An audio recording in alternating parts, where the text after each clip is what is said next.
Even before the outbreak of the American Civil War, the territory of Kansas had been the scene of fighting between anti-slavery and pro-slavery forces. Kansas was admitted to the Union as a free state on January 29, 1861, 3 months before the opening battle of the war at Fort Sumter, and at the commencement of the war, the state's government had no well-organized militia, no arms, accoutrements or supplies, nothing with which to meet the demands, except the united will of officials and citizens. During the years 1859 to 1860, the military organizations had fallen into disuse or been entirely broken up. Military activities. The 1st Kansas Regiment was called on June 3, 1861, and the 17th, the last raised during the Civil War, July 28, 1864. The entire quota assigned to the Kansas was 16,654, and the number raised was 20,097, leaving a surplus of 3,443 to the credit of Kansas. About 1,000 Kansans joined Confederate forces, since a number of people from the nation's south had settled in Kansas. There are no statistics on those serving the Confederacy, since some joined guerrilla units. Statistics indicated that losses of Kansas regiments killed in battle and from disease are greater per thousand than those of any other state.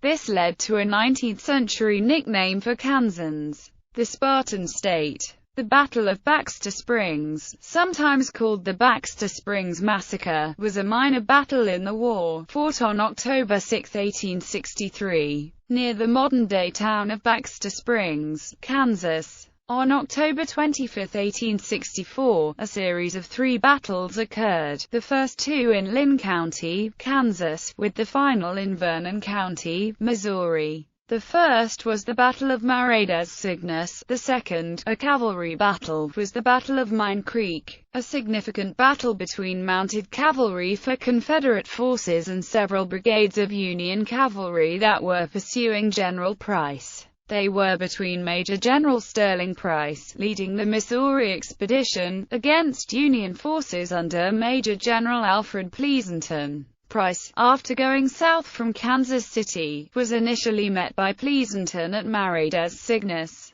At the end of the day, the Confederate Army as an effective fighting force was decimated and forced to withdraw into Arkansas. Lawrence Massacre. After General Thomas Ewing, Jr. ordered the imprisonment of women and children relatives of known Missouri guerrillas in a Missouri jail, the jail's roof collapsed and killed a number of prisoners. These deaths enraged Missourians. Whether they were the catalyst of Quantrill's raid is a subject of historical discussion. However, on August 21, 1863, William Quantrill led Quantrill's raid into Lawrence, destroying much of the city and murdering over 150 unarmed men and boys. The Confederate partisans in Missouri rode to Lawrence, Indiana, response to the deaths of women and children. Quantrill also rationalized an attack on this citadel of abolition would bring revenge for any wrongs, real or imagined, that the Southerners had suffered. By the time the raid was over, Quantrill and his men had killed approximately 150 to 200 men, both young and old.